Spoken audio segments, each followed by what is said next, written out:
through those videos on YouTube and then the shorter videos on Facebook drove so much attention to the school, and it drove like the attendance and just the inquiries and the people coming in that they opened up another school. Literally just the power of like videos and photos and what it actually does, like when you just use it. You then have a consistency in the images and the video. That's the biggest thing. Working with somebody who understands and they digested your entire brand guideline, that is the biggest misconception, because that is a thing. If you think that you need somebody to follow you around full time, no, we're not saying that, but you can have a partner that strategically sets time to come in and film when it's the most important. That's the way that you can maximize as far as what you're being seen online. I politely bring up Blockbusters. They said the same thing, like, or Toys R Us said the same thing, that they don't need to pivot. They said they don't need X, Y, and Z, or where are they now? All right, Jay, we're back on the hot seat here. Hot seats. All right, right now we want to talk about companies using you. You go out to companies a lot of time and you're working with them on their brand. Yeah.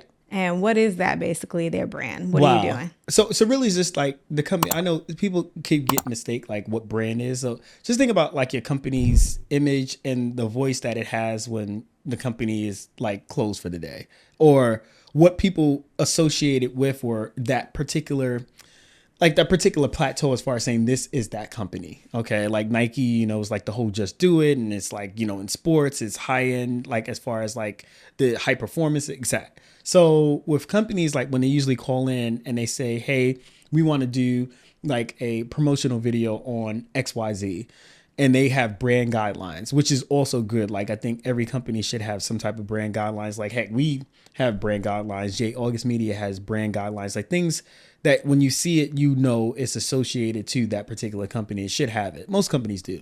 So they want to stick to like the brand's voice as well. They want the videos to really kind of like, if it's like a storytelling or it's a certain tone that they always capture. If it's like, like if it's an easy way to think about it is like with Pampers, and Pampers always had like the motherly touch and hearing the baby laughing in the background, because that always associated with Pampers and the playfulness, the bubbles. That's Pampers, right?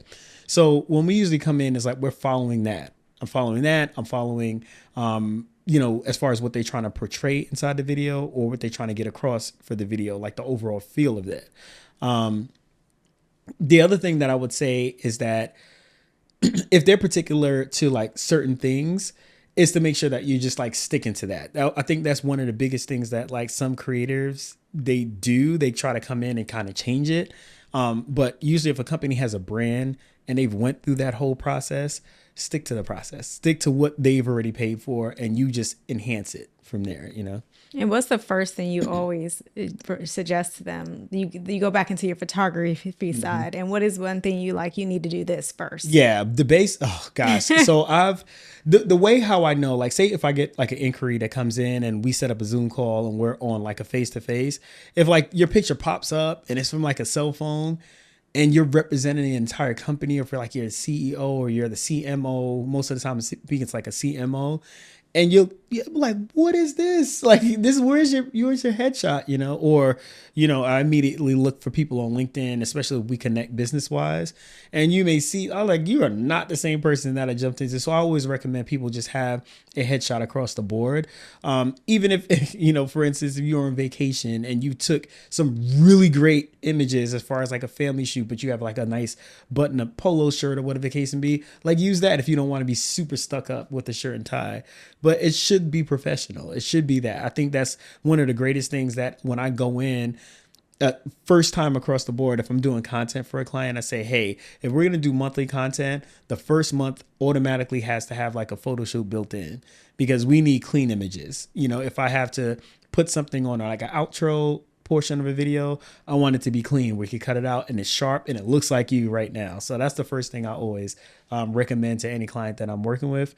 Is like, do you have a clean headshot? Let's make sure we get that as well too. So, well, what's one of your biggest pet peeves though? When let's just say you're on a Zoom call and with a whole company, and let's say they turn their cameras off. What's the biggest thing that you're like? Oh man, the biggest thing that like annoys me the most is seeing that it was a couple of things. Number one is everybody has a different headshot, and I'm talking about.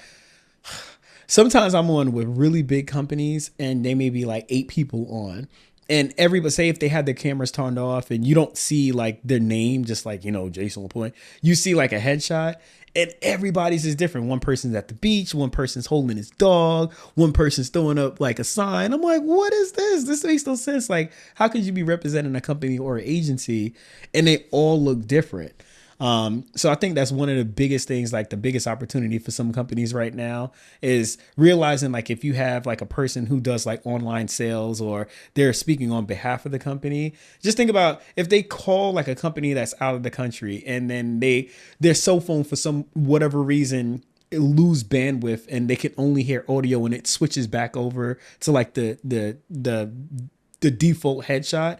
What is it going to look like? So I think that's one of the things that some companies need to think about right now. Let's revamp all our headshots right now. Let's update everybody's Zoom. That's one of the biggest pet peeves I have though, because it's a mess. It's a mess. Or the last thing is that you have a headshot from like 96 and you don't look anything like that right now. You get on the Zoom like, wow, I didn't see that coming. I totally didn't see that. So that's funny. Does it ever take you back and you're like, it does, and I have to regroup because I'm like, oh, okay, I would never say, oh my gosh, you look much older. But like, well, hey, you look different. Gotcha. You got glasses. That's what it was. You got glasses.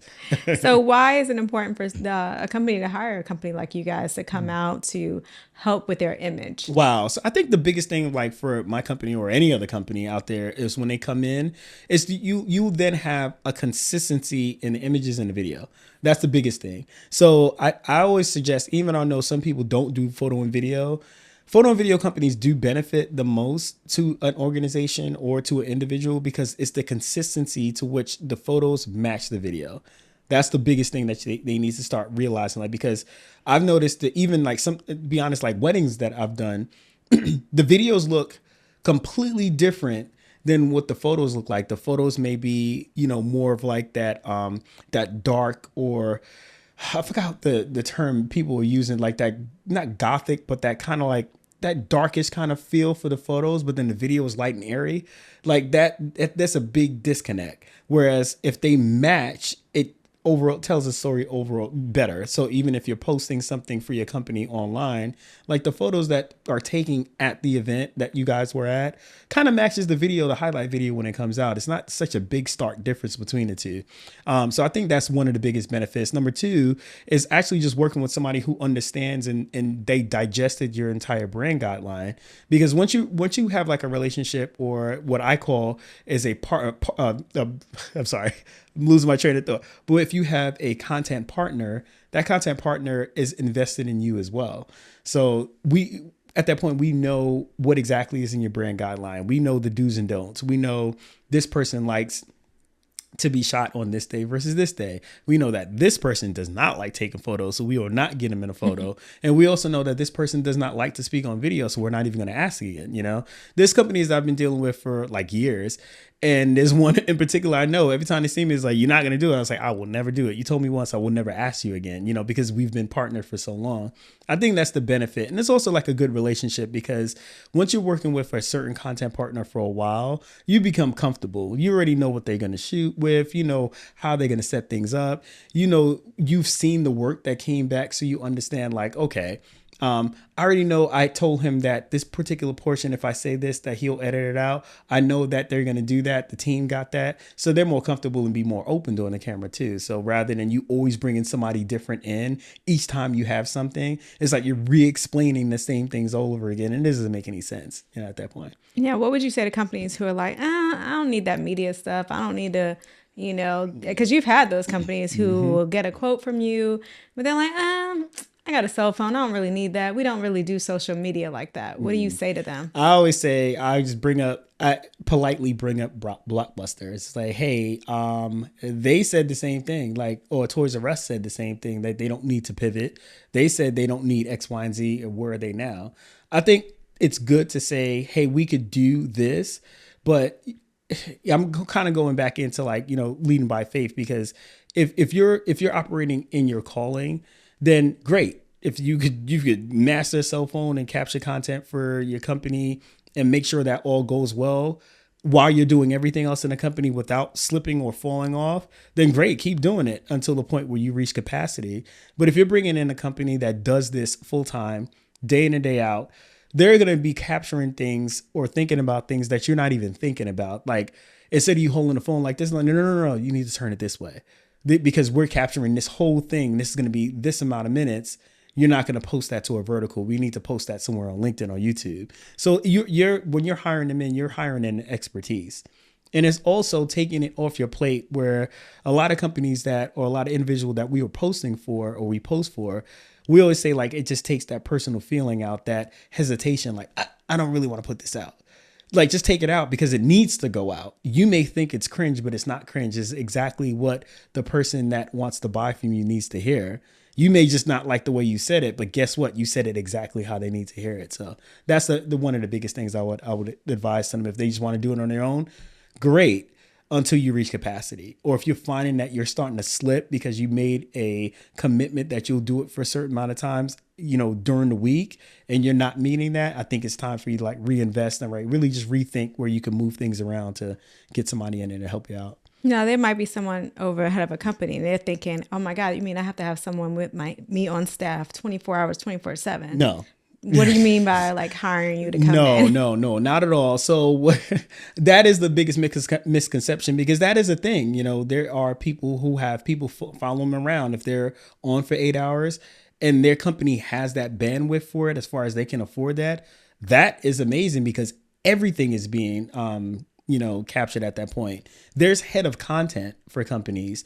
There's heads of written word on companies, meaning everything that I say, I need you to write down. It's kind of like scribes, because if people do a lot of speaking engagements, there's always somebody for certain speakers, high engaged speakers, that they just sit there and listen to the audience and write down the key points to what the audience said. Because they know, okay, he said this here, we're going to get the video, this is where we need to chop, this will bring in this, and this is what we'll post. It's like they're head of scribes. So if you think that you need somebody to follow you around full time, no, we're not saying that. But you can have a partner that strategically sets time to come in and film when it's the most important. So, for instance, what would that look like? You have a speaking engagement on a Monday, let's say the 20th. Then on Tuesday, you have a class coming in to where you're teaching them X, Y, and Z in a certification program that you have on site. And on Wednesday, you may have a panel discussion down at City Hall that you need captured. Your content partner will work around you with those 3 days, because you think about that over that time frame.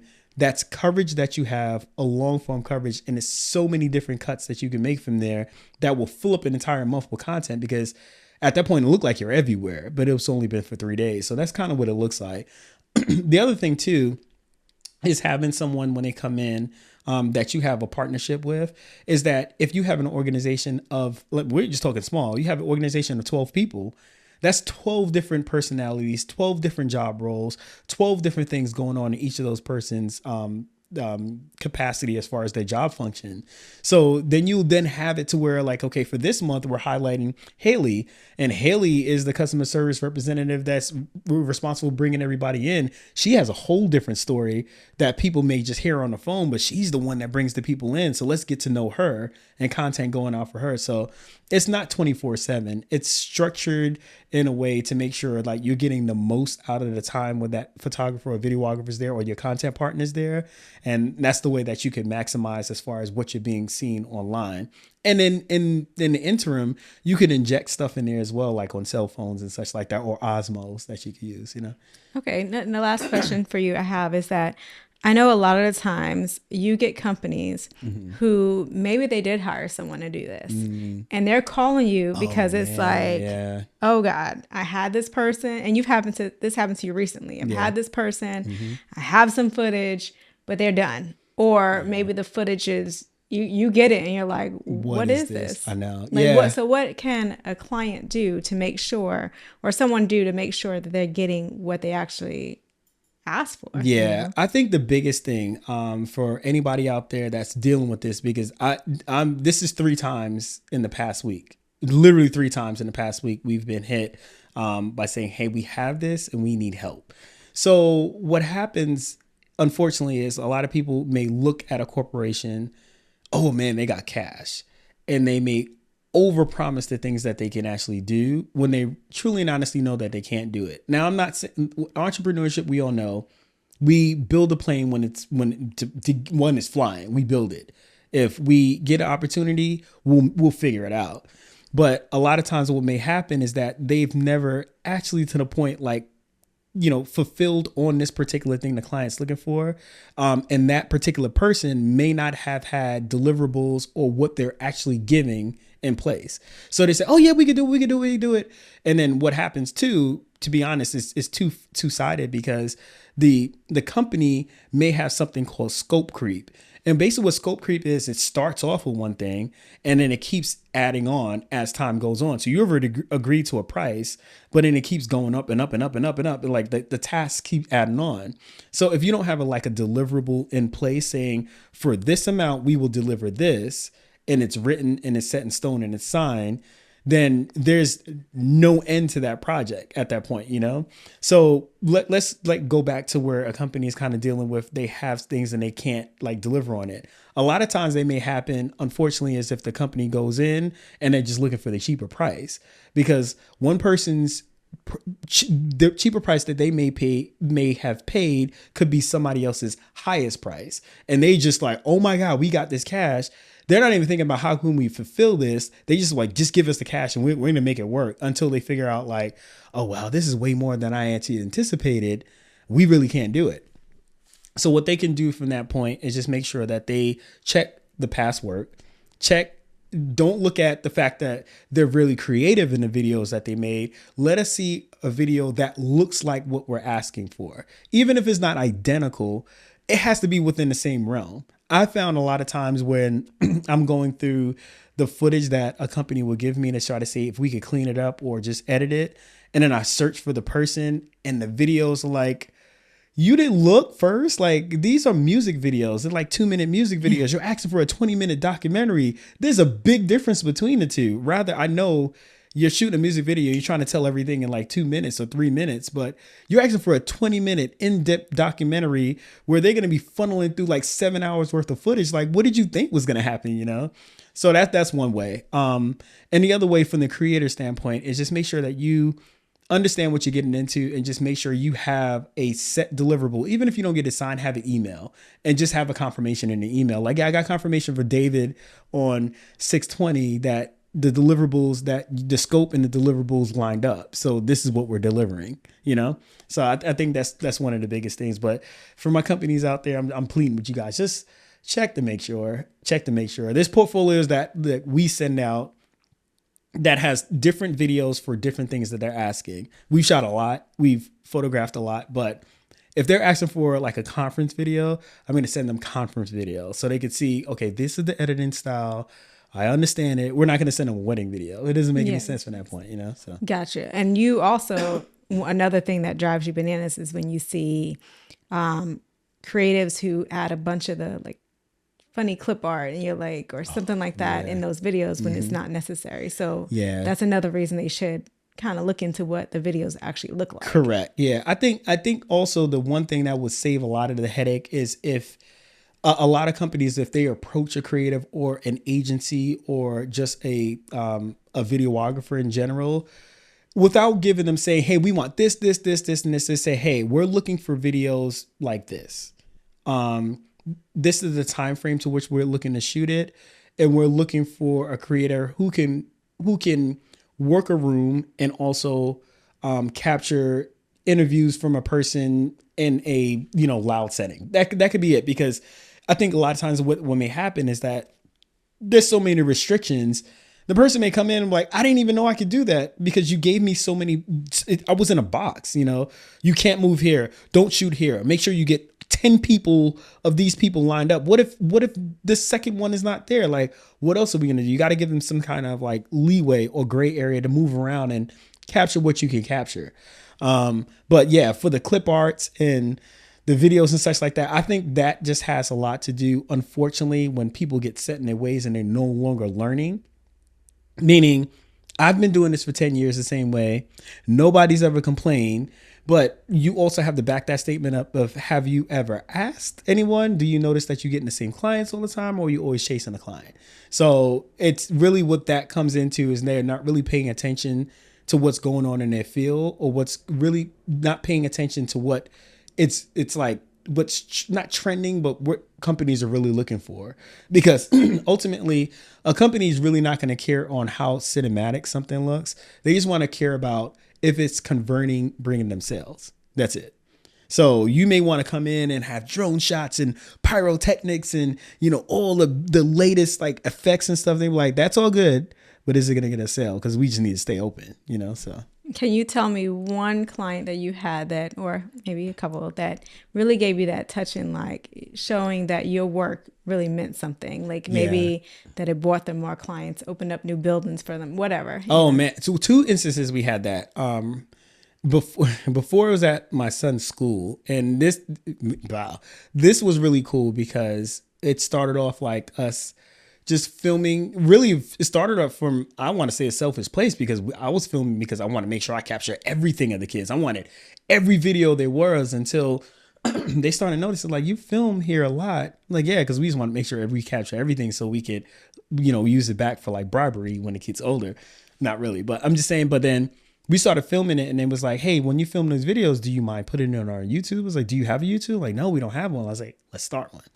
So we started, I started just filming every video, every performance they had, every single one, and put it on YouTube. And then they start taking off because the parents were looking at it. YouTube were noticing like these videos are getting engagement.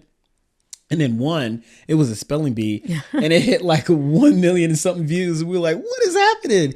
So then every video after that kept hitting, and they were like, wow, this is crazy. But the crazy part about it was that through those videos on YouTube, and then the shorter videos on Facebook, drove so much attention to the school, to where it then took the school, and then they had so much capacity that they'd opened up another school. And then from there, we were doing the videos over there as well. Like anytime they had a performance, anytime it was Halloween or Christmas performances or end of year performances, we were doing it over there too. And it drove like the attendance and just the inquiries and the people coming in, that they opened up another school. So that was like literally just the power of like videos and photos and what it actually does, like when you just use it.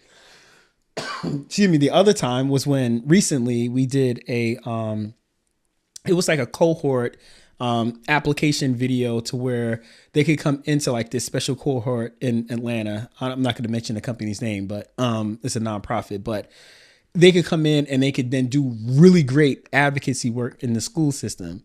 And we shot the whole video. We interviewed some of the candidates that were going through at the point, and ones were about to graduate. We interviewed the president.